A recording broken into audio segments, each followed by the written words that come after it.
So we're going to be moving out of death, although death is always with us, make no mistake. So take everything you learned last year and bring it on in. And this year we're going to be focusing on different aspects of power. And I think anyone interested really in any endeavor should kind of check out power and what it is and what happens with it, but certainly anyone interested in occult, religious, or kind of spiritual pursuits should check out power for sure.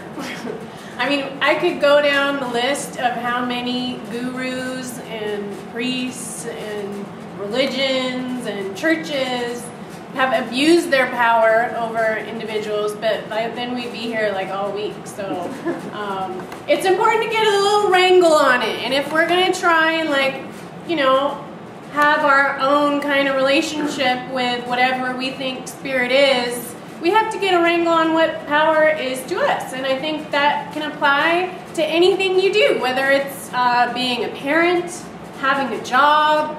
The nice thing about all this stuff is it goes into everywhere. Drinking with friends, you guys think power comes into that? It does! Because someone will try and buy you a drink and you'll try and buy them a drink, and then someone doesn't want to receive and someone has to give, and then you get into the whole archetypal mess of it. So it happens everywhere. Can't escape it. And I'm certainly not trying to say that I don't have my own power issues. Everybody does. And I don't think there's a single person on the face of the earth that doesn't. And even Jesus Christ, the whole Bible is kind of riddled with his power struggles that he went through, and according to legends, vanquished and all that good stuff. So before we get into the more occulty and magically kind of ideas about power, I just wanted to start and kind of talk about how we kind of look at power in our country and in the West specifically, because power in America is like a big thing. It's a big stupid thing. We call ourselves a superpower. That's so retarded. We call ourselves, our own country, a superpower. That's ridiculous. Come on. It's like kids playing Superman, or something. And that kind of, the word superpower was first used in the 20s to describe a nation that had power. And then it grew because America and Russia were the two superpowers. No one else in the world had a superpower, but America and Russia were the superpowers because we had all the big boner bombs. So we were superpowers. I mean, if you kind of look at it like that, it just gets so funny to me. It's just really, really funny. And I looked up the word superpower, and it had a picture of President Reagan and Gorbachev, and they were sitting in these chairs, and they were looking at each other, laughing. And I was just that's so it. That's our retarded concept of what we think a superpower is. And it's so ironic because this whole nation was built, the people that started it were trying to fight and rail against the King of England and try to get rid of power and corruption and authority. And I just wanted to read just a couple quotes really quick. I'll have a couple of them, but a pretty good one is Thomas Jefferson. Even though he himself exerted power over his slaves, and then fathered children by him, came up with this nice little tidbit. He says, "Experience hath shown that even under the best forms of government, those entrusted with power have in time and by slow operations perverted it into tyranny." He knows because he knows. Yeah. Right? And then one of my favorite ones is an oldie but a goodie, which a lot of people don't know this source, but it's from a guy named John Dalberg Acton. And he said, "Power tends to corrupt. And absolute power corrupts absolutely. Great men are almost always bad men." That's kind of a big statement. And so I was just thinking about it a lot, and thinking about governments and presidents and power and stuff like that. And my good friend Jay Bennett was reading a book, and I can't remember the name of the book he was reading, but he had this realization. He said, you know, all these presidents lately that have been starting wars, none of them have ever fought in a war. They're all draft dodgers. And back in the day, do you know how like kings would fight wars? They would get out their swords and they would fight each other. The king would fight the other king. They wouldn't have the people fight the war. The king would show up and like be a man and have his power, his little sword, and he'd fight the other king, right? And so we have all these like the power issues. I think today are all these people that can really dish it out, but they can't take it. You know, these are people that could not, you know, imagine being involved in a battle, and so they are stripped of the empathy and sympathy involved in the power they're exerting, right? It's like a little kid that has a gun, because they've never had to like actually been shot in the leg or shoot somebody else. So that's like kind of the situation that we find ourselves in. And I was thinking about it too, like a lot of these guys and women too, and people that find themselves in these positions of power, and how that gets flipped. And you see it so many times. Like, take a president, for example. What is this person who's placed in this like ultimate place of power, who does he exert his power upon? The submissive, the powerless. Do you see the presidents messing with other people with power? No, who are they picking on? The office aide, right? That's who they're like using their power to exert over. But who was the one that like topples President Clinton? The office aide, the one he was submitting. So you have this like person in the position of power, and then you have the submitted, and there, it's like we go back to the music thing, right? It's an octave. We go back to as above, so below, because the difference between the person in the position of power and the person they're submitting is like nothing. And you can flip it in a second. And what topples like the greatest kingdoms? Is it these other like powerful Mongols like a lot of times? No, it's usually like the slaves. How does Egypt end? The Jews come out of slavery, right? In the churches, who do the priests who have the most power, who do they exert their power over? Children. Children, right? Who are the ones that are bringing down the Catholic Church right now? The children that they exerted their power over.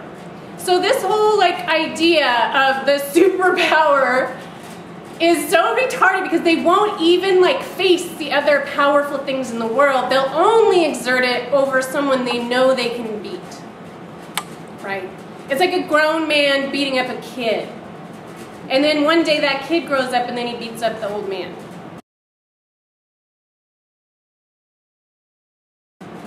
And this is like the story of mythology, like going back as far as we can take it, right? You guys know the story of Saturn, right? For example, this is a good one. The story of Saturn is really, really epic. So he wants to overthrow his father and take over, like heaven and the earth and everything. So he castrates his father. You guys know this? He takes the, member, throws it in the ocean. You guys know this is how Venus is born, too. Venus is born from the castration. It comes out of the blood and froth of the sea. Love is born from this like very violent, hierarchical, usurping act, right? And then what Saturn does is, so that no one else can take his power away, which he took from his father, which you guys think if you take power, it can't get taken away from you? No. If you take power from something else, it's like holding a diamond, and all someone has to do is come and take that diamond right out of your hand, right? You can't keep it, you can't hold it. It's like sand, right? So he eats all his children to make sure none of them can like cut off his weenie, and one of them gets away.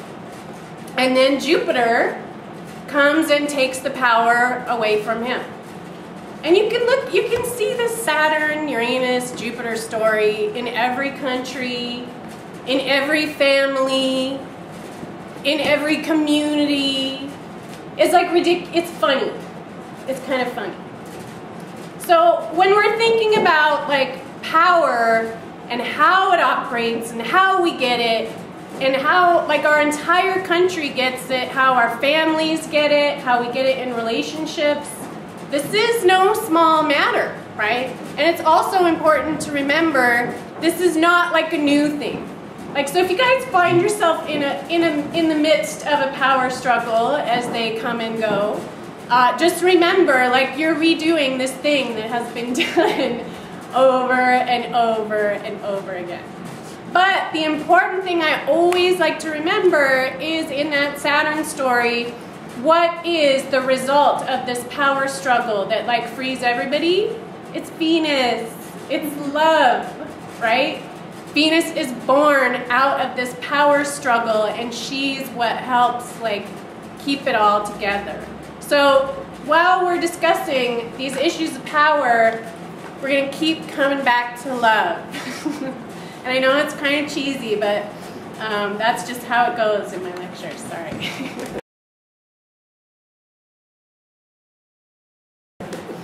So I titled this whole series Occult Power. And it's not just because those words are really sexy and I knew a lot of people would come. But they are. Like, I'm sure you guys were like, what?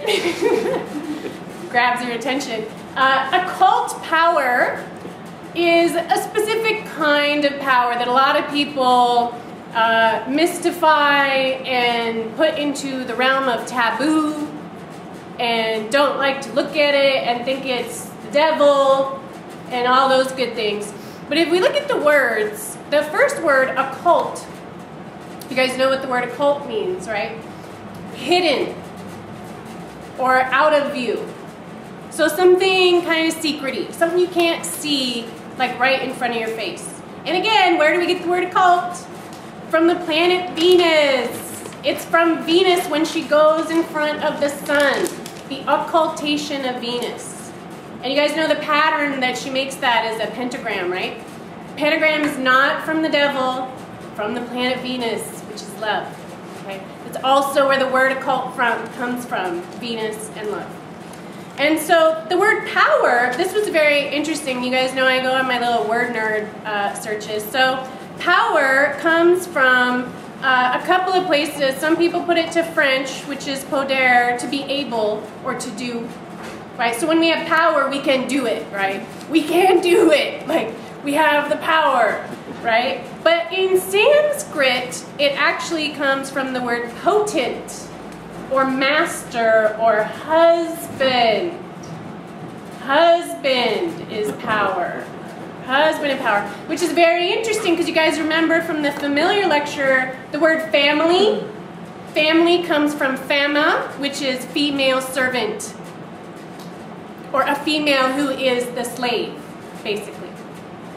And then I started going on this whole kick where I was like, you guys know where domination?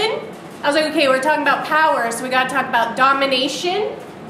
Comes from dominion or domain or domicile, which is house. And the dominator is the lord of the house or the husband. Interesting, right? So here we can kind of see there's this pattern of like a masculine sense of like potency and power from the dominion of the male over the female slave that runs the house. And again, I always like to kind of get into, well, like, what would be the opposite of that, right? Because I'm not a big feminist, as most of you know, but these issues are within ourselves as well, right? We all go back and forth within the male-female fight inside of our own bodies. And so I was looking at what power means in yoga, right? So I looked up power in terms of like India and yoga, and you know what power is in Sanskrit there? Shakti. You guys know Shakti? The big vagina. Shakti is divine, feminine, primal power. Power of creation and birth. Interesting, right? pretty different. Yeah. Suddenly we're on the other end of the spectrum. But then the other thing that happens in India is that there is a counterpart to Shakti, which is Shiva. And a lot of people maybe went to Golden Bridge and you'll hear them say like Shiva Shakti, and it sounds pretty, you don't really know what it means. But Shiva Shakti is a very important thing, and they can't get pulled apart or separated. In Hindu and yogic tradition, they say if you separate Shiva and Shakti, the other one becomes a corpse. Shakti without Shiva is a corpse. Shiva without Shakti is a corpse. No power unless you have both, right? You need the Shiva and the Shakti to make, to do, to have it go. You don't have the other one, it's gonna get out of balance, and then it's just gonna kind of corrupt, right? And with that quote, like that power corrupts, I was thinking about that too, like, why is that true? We see it all, why? You got power, why does that mean you have to do the Saturn story? And then I was like, well, who has had power that didn't like do it, didn't get corrupted? Like, where along the lines does that happen? And there was like, nobody doesn't get it. I mean, even the most like religious leaders have to go through some form of corruption and then like kind of bounce back from it, and like then they get, you know, reborn. And I always like to say, which is really important with this lecture, with Venus too, you guys know what corrupt is, right? It comes from coer, which is heart, and rupt, which is rupture. So it's broken-hearted, right? Power causes your heart to break. Power causes your heart to break. Can't take it. Can't hold it in your heart. It has to like give. And it's really weird because we inherently seem to want to have a person in power. Everyone will just give it to them, right? We'll all just be like, get the power, like do it, like lead, like go, we want you to do it for us. Will you please be power over me? That's like what, or we're the person that's like, give me your power, let me do it, I'll do it for you, I will do it, right? And that's the whole like, we're penis for vagina, we're penis for vagina, it just goes back and forth and back and forth. We're either giving it or we're receiving it with power, right? And we just keep going back and forth, and everybody forgets that they have to have the power inside of them, right? Instead, it ends up like these balls that we just keep throwing around to everybody, right? And so the Powerball just kind of moves place from person to person, and everyone goes looking for the person that has the Powerball, and then they'll go hang out with them for a long time, but then as soon as the person drops the Powerball, they're like, oh, I gotta go. Can't talk to you anymore, I don't have the Powerball. And that, again, you can see that on every level of society, from family to cliques in high school, right? In LA especially, where do people try to get power? Status, Entourage. That's like the most famous show ever, Entourage. I was like, really? People love the idea of being able to hang out with somebody powerful. So good, because then you don't have to do anything, and then you have this powerful person. It's like having a pet tiger. Why do you need to have power? You got a pet tiger, right? Fuck, come, I got a tiger. I'm friends with blah de blah. My niece knows blah de blah. This is how like the country gets run. Blah de blah does it all. You know, and then that Powerball that blah de blah has, eventually their hands, their heart can't hold it, so a little split gets put in the heart, and then their hand drops it. So it gets passed along to somebody else. And I was thinking about it a lot in terms of magic and the occult, because like it doesn't take a genius to go to like an occult group, and you can see a lot of them are pretty nerdy. No offense to everybody in here. market nerd. I was talking earlier about how I loved the library club when I was a little kid. So I am no exception. Occult groups tend to be nerdy people, and sometimes they're trying to find, like, how do I get some power?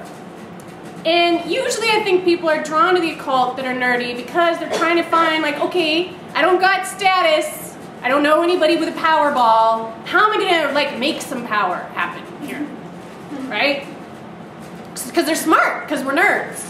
So we figure it out. We're like, oh, I don't have a Powerball, I don't have a tiger, so I gotta, like, make some. So we get our cauldrons, and then we start, like, cooking up some power, right? You guys are laughing because it's true. So then I look up the word magic, right? So magic I've gone on so many, like, good word nerd trips with, and it's very frustrating. But this, I found a pretty good one. And it defined magic as the art of influencing events and producing marvels, I like that word marvel, using hidden natural forces. Okay, so here we have the word hidden again, so now we're back to occult. Natural would mean it's existing on the earth, and then we have this word force come in. And force is such a stinker.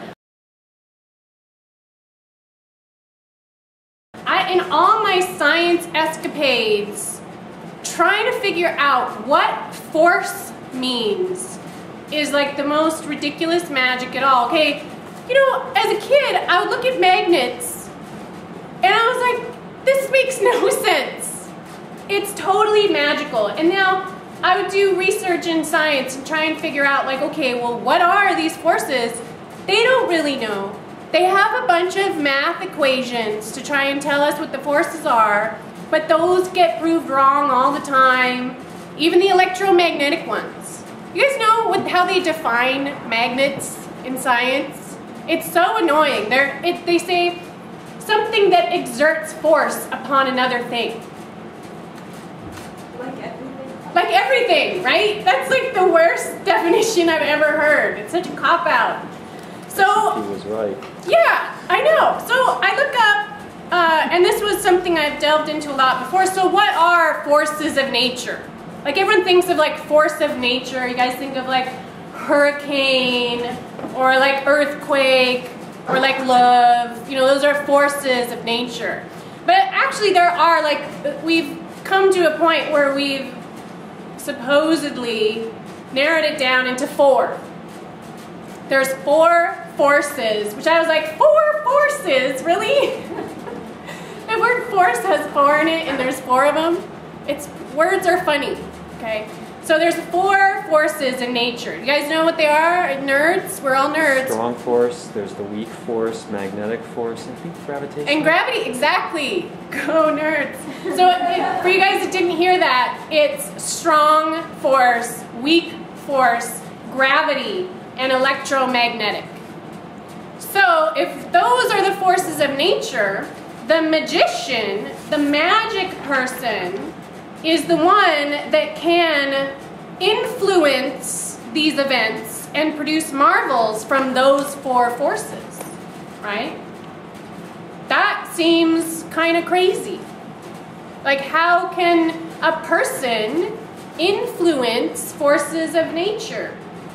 And yet, this is what all of the occult stories are about. Every story of a yogi, Jesus walking on water, that is a magician exerting a marvel over a force of nature. Every single religious story includes some person who has the ability to exert influence and marvel over these forces of nature. Going back all the way into our prehistory, this isn't something that like just starts at a certain point. This is with us forever. So for me, I'm like, wow, that's pretty interesting. We must have the ability to do this. Or why would there be so many stories? Why? It wouldn't make sense. And it was interesting too because I was looking at magic, and the other origin of that is magi. You guys know what a magi is? They're a priest, like the 3 magi that bring Jesus, little baby Jesus, the frankincense and the myrrh and the gold. Those are priests. So then I look up priest, and priest we get presbyter, like Presbyterian comes from that word too. Presbyter, not a very sexy word.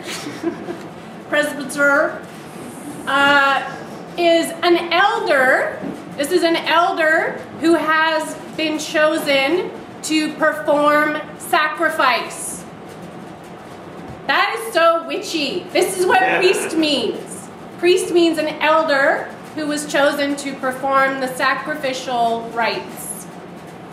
Magician, same thing as magician, right?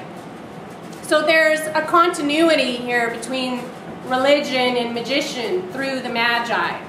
And the origin of magic is from the priestcraft, from the priesthood. So that's always important to remember too, and again, goes back to Jesus. So when we think of occult powers, like what's the first thing you guys think of? Like lightning bolts shooting out of fingers and like floating and like being able to do supernatural stuff, right? I mean, that's pretty much what everybody thinks about when they think about occult powers. I know that's what I think about, lightning coming out of my fingers.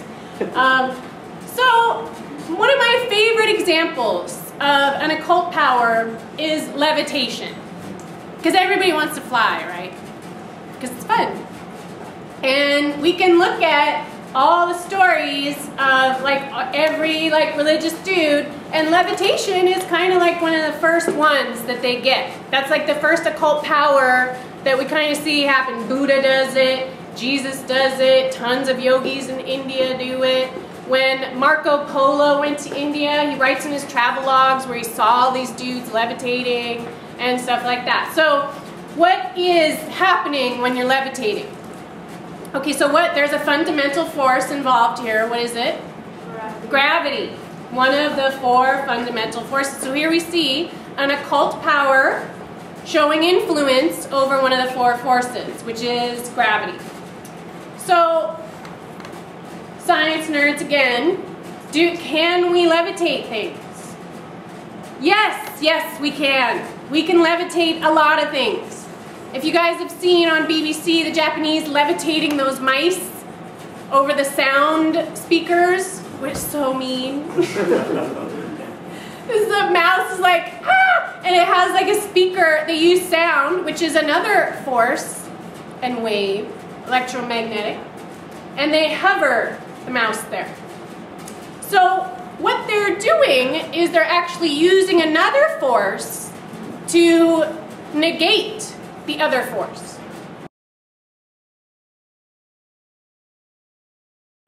And another big one that they do for levitation, one of my all-time favorite magical crazy science thing, superconductors. You guys know how those superconductors work? They have 0 resistance. Oh, it just got so quiet. Now I don't have to yell. They have no resistance. That means they conduct electricity with nothing stopping them. It just goes through. So like, you guys know, if you like put electricity through certain things, it gets like stuck and then like explodes and makes a fire and stuff like that. Like if you put a lightning bolt in a tree, it just like combusts into flame. That's resistance.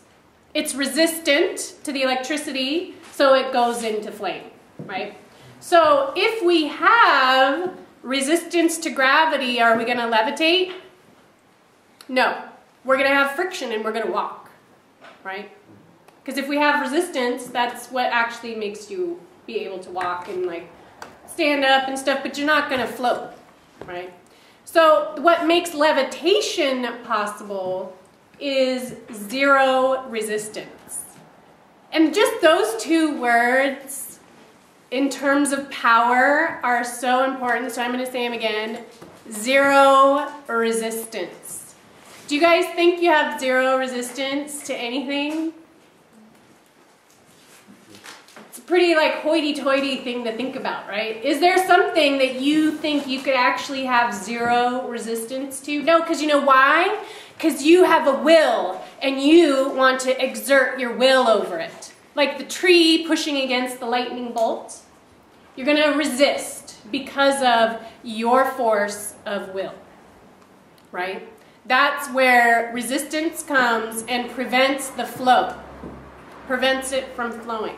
Now, let's look at people getting struck by lightning. This is really weird. There's lots of people that get struck by lightning. Some of them die, some of them don't die. Some of them get burned into itty-bitty pieces, and some of them are like totally normal. After like hundreds of thousands of volts of electricity pass through their body. Why do you guys think that is? One person has less resistance than the other person, right? There's also grounding and all those kind of like electrical things. However, they have found that some people with even like rubber soles that should have been grounded would totally die getting hit by lightning. And other people that had no grounding at all survived the lightning. It doesn't make sense, right? And I talked about it a little bit in my spontaneous combustion lecture too, for those of you who were there. Like what would make some people do that and other people not? Resistance, pretty much, is really all I can come up with. But there was a dude in Griffith Park, which is right around the corner. This was in the Guinness Book of World Records for the known recording of someone who took the most amount of volts into their body. His name was Brian Ataza, and that was in Griffith Park. He took 230,000 volts through him. And he was totally good. How'd they measure that? I don't know. This is what the Guinness Book of World Records says. When was that? I don't know what the year is, but if you type in his name, it should come up. I think I got it on Wikipedia, so it's pretty easily available. It's a good source. Come on. But I know it's good. You gotta like look stuff up, but it's a good starting spot. So that's the thing, like, how then would a magician say, who wants to go about manipulating or influencing, I like the word influencing better than manipulating, and we'll talk about that in a minute, a force of nature so that he cannot incur the force, but let it flow through him. And I mean, having Mars in Scorpio, certainly faced my share of power struggles, and it really wasn't until I started doing martial arts that I started to understand like the difference between power and force and flow. I know everybody's seen The Karate Kid, but we always forget how good it is, right? You guys forgot. And you can see it happen in front of you when you're fighting somebody, okay? And I'm a lady, you know, I weigh like 130 pounds. And I can fight someone that weighs, and I have fought someone that weighs about 250, 300 pounds. Some of those in grappling and jiu-jitsu, where the dude is like literally on top of you, and it seems like physically it should be impossible, right? For you to finagle out of there. But if you try to exert force and pressure on them, you're not going to go anywhere. You're going to get pinned. That's actually what oppression means, because the meaning of the word oppression means to push against or thrust upon. You're weighing someone down, literally. So are you going to fight oppression by pushing back? By pushing it back? Well, if your oppressor is like 300 pounds and you weigh 130 pounds, is that going to work? No, so you got to get nerdy. This is where being nerds and occultists comes in handy. Right? You gotta figure out, oh, what if I like torque? What if I just like scooch, you know? And so a lot of it is like figuring out where is the power. It's coming from over you, right? So what are you gonna do if it's coming over you? And I always think of my girls like Dora the Explorer, you know? And there's this part where she comes up against a wall and she says to her monkey, she goes, what are we gonna do? We can't go through it. Can't go around it. And so but it's such a good thing for when you come up against power struggle. She goes, we have to go over it, right? And that's what a superpower is, right? A superpower is really being able to go over a power oppression kind of thing that you meet up against. And so that's what like a real superpower is, not Ronald Reagan and Gorbachev going, ha ha ha.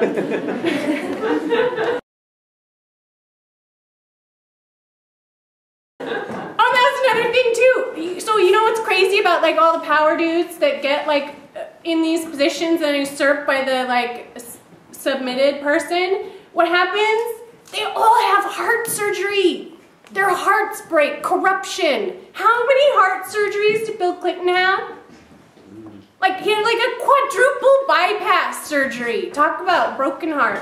Arnold Schwarzenegger, who impregnates his nanny. Right? Who's Arnold Schwarzenegger having sex with? Not some powerful supermodel, his Mexican nanny. And he has how many heart surgeries? Gorbachev, heart surgery. These guys all like go into like heartbroken rupture. And it's also #1 killer in America, right? Heart disease. I mean, that's for lots of reasons, but power that corrupts, that's like messing with everybody's heart. And that's interesting too, because I found a pretty good quote from Jung about power. And this is, you know, my all-time fave, Mysterium Conjunctionis. It's just a little light reading, you know. So he says in here, he says, that is why we always find 2 main causes of psychic catastrophes. Which that's pretty good, psychic catastrophes. That's like a good band name. On the one hand, a disappointment in love.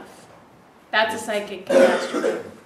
And on the other hand, a thwarting of the striving for power. Those are the 2 big ones. So we got love on one side, we got power on the other, right? Those are the 2 biggest psychic catastrophes, right? What the heck is going on with these people in their positions of power? What are they trying to get? They'll usually exert it in a sexual way over people, which is like, to me, when they do that, what are they? They're trying to like get love. It's really pretty sad. And then their hearts get broken from their power.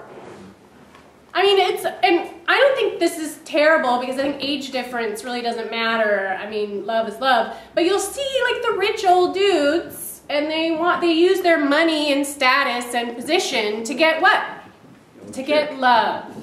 To try and like make someone love them because they can like pay for it. And that's not just old dudes and younger people. That's like all over the place, right? I mean, that dynamic is present across the board. And I think you can't really judge it. Like, you can't say it's wrong to try and like do that, because that's just kind of present, whatever. It goes back, it's Shiva Shakti, right? And you can't like really eliminate that. But then when you see this striving for power, trying to like get to that love through some kind of influence, what is that? You're trying to force it. And that's resistance.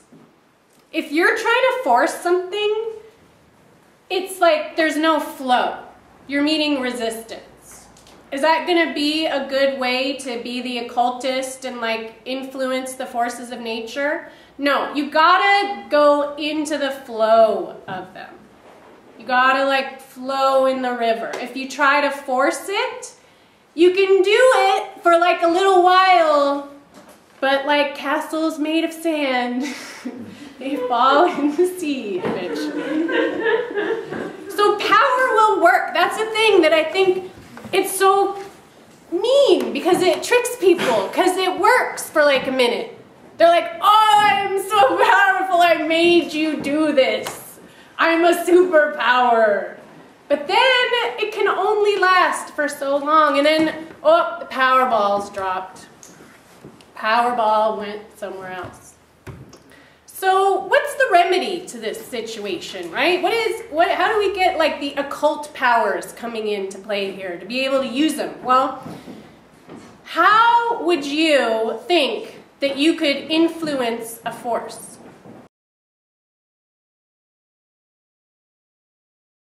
How do you influence anything? Can you force someone to love you? No. What happens when you fall in love with someone? You strike a chord. There is sympathy. There is harmony. There is empathy. It's the same with the forces of nature. You can have sympathy with electricity. Sounds weird, right? But what are you made out of? Electricity. We're electromagnetic. We have our own kind of gravitational force, right? Atoms. Every atom has those strong forces, those weak forces, those electromagnetic forces. They're present in our entire, every little bitty part of our flesh, right? And every little bitty part of our flesh can love something, right?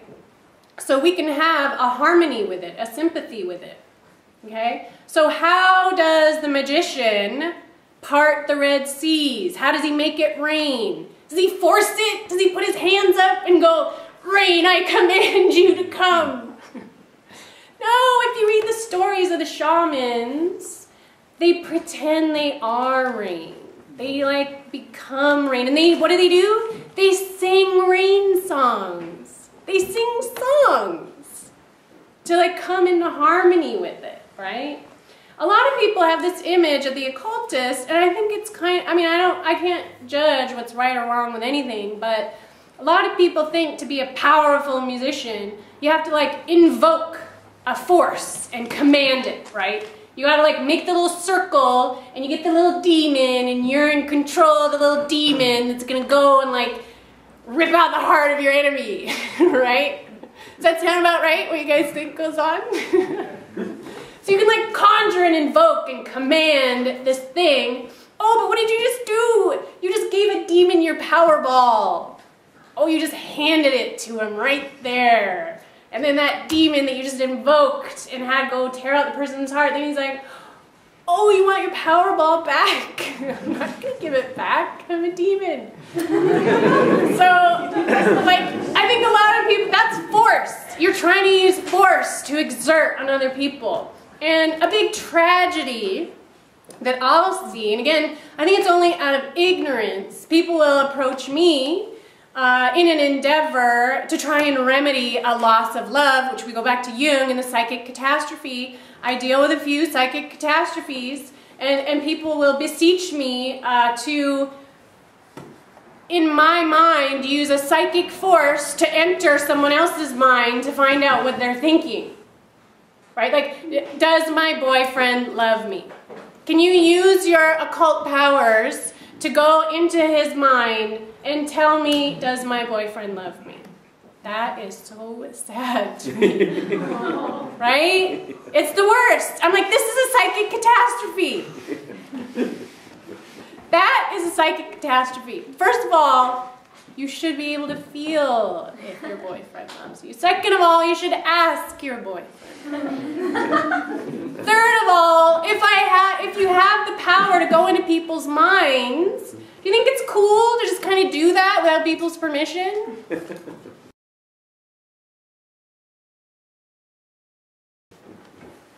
In yoga, I always like to go back to yoga because it's old, So this is a really good book. It's kind of hard to get through, but it's called Yoga, Immortality, and Freedom by Mircea Eliade. He's a Romanian dude that writes about yoga really well. I know, it's weird. He also got involved in a tantric cult and slept with his teacher's daughter. All kinds of power struggle issues. Bless you. Shiva Shakti, always Shiva Shakti. And in here he talks about the occult powers or superpowers are very famous in India. And they're called the Siddhis. And these cities are, there's a bunch of them delineated in the Sutras of Patanjali. One of my favorite translations of the Sutras of Patanjali is How to Know God. The Siddhis or superpowers you can get through yoga include, there's quite a few of them, but levitation, one of them. Going into other people's minds, entering other people's consciousness, that's another one. Being able to become as small as an atom, right? Like basically all the powers that you see in the comic books. Really, it's true. Are included in the Siddhis. So do you guys know how to attain these Siddhis? You concentrate on the thing and you make yourself like the thing. And that's how you get the Siddhi. Sympathy, empathy, flow, zero resistance, right? You can enter anyone else's mind because you know why? Because you are them. Everyone is the same. So you want to go in someone else's mind, you go into your mind, right? But do you guys think it's easy to go into your own mind? That's like pretty tricky. Do we have zero resistance to going into our own mind? No. So that's why it's a superpower. You have to work really hard at it. It's not easy. They call it samyana, to get into samadhi, which basically means you got to sit there and meditate for a really long time. And think about the thing you're thinking about to try to get the influence of the thing. And this I can explain very easily. Okay, you guys ever been obsessive about a relationship? So how often you think about the person, right? You're thinking about the person, you're sitting there in bed, and your little gerbil is going around the wheel, and you're like, the person, the person, the person, the person, the person, the person, the person, the person, and then all of a sudden you are the person. And then you project that onto them, and then you get the Shiva Shakti thing, and then it's like the shadow, and it's all projection, because you have thought about that person so much that you have like kind of become them. And this happens with your enemies too, P.S. There's someone you think about like a lot, and you're like, oh my God, I hate them, I hate them, I hate them, I hate them, I hate them, I hate them. You're doing yoga. You're totally yogaing out and becoming your enemy. Because if that's how you attain a superpower, you don't think it works for if you think about money, money, money, money, money, money, money, money, money. You're becoming money. So, how do we get zero resistance and attain superpowers? You have to become the thing so that you don't have resistance. If you imagine yourself as a lightning bolt, that's kind of fun. You guys seem like think about, I am a lightning bolt. You would have a much better chance, I think, of a lightning bolt just passing right through you, right? And you can see this happen in other ways. Like, okay, let's say you're trying to forgive someone. What's a good way to lessen the resistance? You think, okay, what if I was him? Or what if I was her? You become the thing, and then suddenly empathy can grow. Because you're like, oh, that's what they're doing. But power comes when we try to not sympathize. We're trying to exert our will onto somebody, like make it go. Like me gonna do this on you, and you are gonna take it, right? Is there sympathy involved with that? Is there empathy? Is there empathy in the president who has never fought a war and then puts that onto somebody else? That's why the good magician and the good sorceress or even the good voodoo doctor would never do anything to anyone else that they wouldn't do onto themselves. And that's like, I think, where that kind of adage comes from. If you think it's cool to like exert power over people, you need to like, is that something that you would do? Like if someone's trying to force you to love them, how do you feel? Like is it cool to you if someone tries to like force you to love them? Or do your laundry? How does that make you feel, right? I hate doing other people's laundry. So it's really very simple when we think about occult powers and how to have influence over force. Influence is how you can change something by just being sympathetic. You guys know the 4 fundamental forces? They're called non-contact forces. Non-contact forces. That's such a like big brain thing to put in there. And that's like magnets, right? You can push a magnet against metal from like pretty far away. It's depending on how strong the magnet is, maybe a little further. You don't even have to touch something to influence it. You don't have to touch something to influence it. You can be Justin Bieber off in Colorado, and your song can be on the radio thousands of miles away, and you're having influence over this teenage girl. You think occult forces are any different? It's totally like Justin Bieber. What's the difference? How do you think Justin Bieber is exerting that influence? It's the same thing. And he's using what? Okay, this is good, this is good. What's he using? Electromagnetic force. He's such a magician. Right? So magic style. He may be the hand puppet of another magician. Probably. There's usually like more, he's probably got a bow to some power tripper. I'm sure like it's complicated. If you think of the most powerful people, you think they don't have to deal with this too? Like I said, people they're exerting the power over, they're tied to. Like if Justin Bieber gets mauled by his fans. It's like that. Right? You think you can exert power over something and like be free and clear of it? You think you got a pet tiger and you don't have to deal with the tiger yourself? What happens when the tiger's done messing up your friend?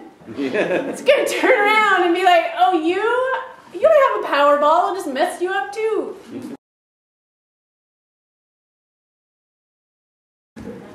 That's the problem with thinking you can take power from outside yourself, right? If you think you can manipulate power from some source, you can like grab it like a tiger, that tiger is going to eat you up. If you think that power can be a tiger inside you, now you're like kind of heading in a better direction, right? And what is that power, the tiger inside that will hold influence? Affinity, love. That's how it goes through influence. That's how sympathy operates. Venus born out of Uranus's penis. It's funny because it's true. But that's it. That's the whole story right there. And that's how it goes. And you guys know, I love to say this, like in the etymology of the word love, you know, its origin, right? Part of it comes from Freya and the freedom. Freedom. How do we get out of oppression? How do we get out of corruption? What is the concept there? Freedom. Where does freedom come from? Love. Love. Only antidote to power. Right?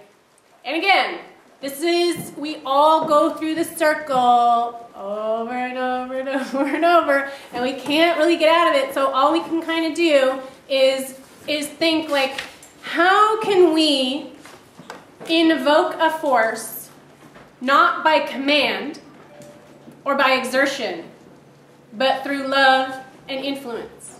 And you guys all saw the movie Babe, right? Babe the Pig? Mm-hmm. It's a perfect example, okay? The dogs make the sheep go by barking, by threat, by punishment. You do this or I'm going to bite you. And the sheep are like, we hate the dogs, stupid dogs. We'll kill that dog if we get a chance. And Babe comes up and he's like, hey guys, how's it going? And he's friends with them and he loves them. And then they just do whatever he wants. And as a parent, like you can see this too, in the way so many people parent their children. What are you going to do when your kid doesn't listen to you? Are you going to go, I'm going to give you a spanking.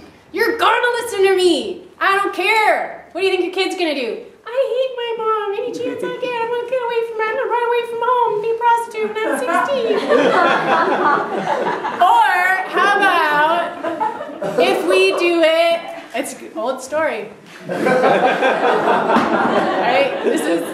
I'm not making this up.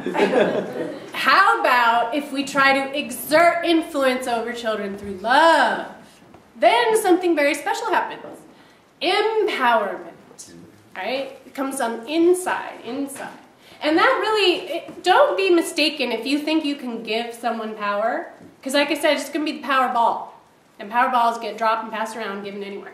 The only true empowerment is when, through example, through sympathy, you can spark in someone to have power grow within themselves. Do you think by giving someone a position or being their friend, you can give them power? A lot of people really kind of think that. You know, oh, I'll give you this magic feather, Dumbo, and now you can fly. Does Dumbo fly because of the magic feather? No. It's of his own volition. Anyone can hand you the most powerful thing in the world. Anyone can hand someone a gun. Anyone can hand someone whatever to try and like exert power over someone else. But you know what? If you have internal power, you know, you can do kung fu and figure out how to get around the gun and get around the weapon, right? And then suddenly, it doesn't mean anything because you got the tiger on the inside, right? Tiger on the inside. But there's, sadly, in America, especially in our government system, not a lot of people with the tigers on the inside.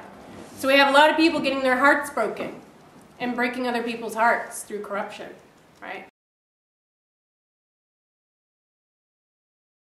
And this is the thing, like in yoga, this is a good way to like close it out. The Siddhis, the magic powers, there's a couple ways you can get them, right? You can concentrate on them, you can focus on them, like try and get them going. And there's some people that just do that. They're like, I want the magic power, so I'm going to meditate on the magic power. But you know how else they come? If you are meditating on God, on the overforce, on the superpower, those come as like an accident. If you are the ascetic, if you're trying to get to a higher place, the magical powers just kind of like show up, right, along the road. But there's two different kinds of like yogis in India. There's the ones that want the magic power because they want to be invisible and like sneak into the chick's room. And then there's like the yogi, that's true, that actually happened with Nagarjuna, who took Buddhism to Tibet. And that's who like the Dalai Lama follows. It's a pretty funny story. I know. All these little things get left out. Or there is the yogi who is trying to get to where he's going, and you know what happens then? The superpowers become like these like terrible things that like drag them off their path. It's like the rock stars that maybe are like married and have families, and then all the groupies. So the superpower is like the groupie to the rock star that's like, oh, I'm so pretty, I'll just do whatever you want. And then his wife is like at home, like crying. And the yogi is the same, right? They're like, oh, I'm so powerful, I can walk on water. And so like that temptation brings them all these groupies, right? And you see this with like every guru, maybe not everyone, but I haven't really heard of one that did do it. Every guru will get like maybe some superpower, or accumulation of power, status, and then they get the groupies, right? And then, oh no, their hearts get broken and corruption sneaks in, right? Because they're going looking for love that's just given to them. But you know what? In the yoga stories, the gods get freaked out if there's a yogi that doesn't submit to the superpower lure. If there's a yogi that doesn't give in to the groupie, they all like get really nervous and they're like, we gotta send in more guys, like quick, who else have we got? Like who's got the biggest boobs we can send in there? And they do like in the Vedas, this is a story that is told. So a yogi reaches like a certain thing, and then they just pour it on really thick. And this is told of Jesus too. Like, you know, when Jesus goes into the desert, the devil just like goes nuts and tries everything he can to like see like, oh, he's getting too close, he's getting too good, he's gonna be like a god man. I have to do something about this. Same with Buddha. What happens with Buddha under the Bodhi tree? You know what happens? All these pretty ladies come to him and try and trick him and having sex with him. It's true, right? Trying to like mess him up. So he can't be God-man.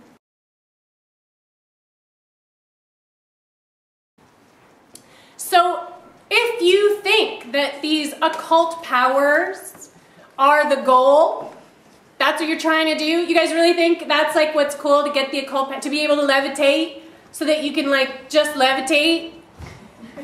I mean, that's pretty cool, but what about what's making that possible?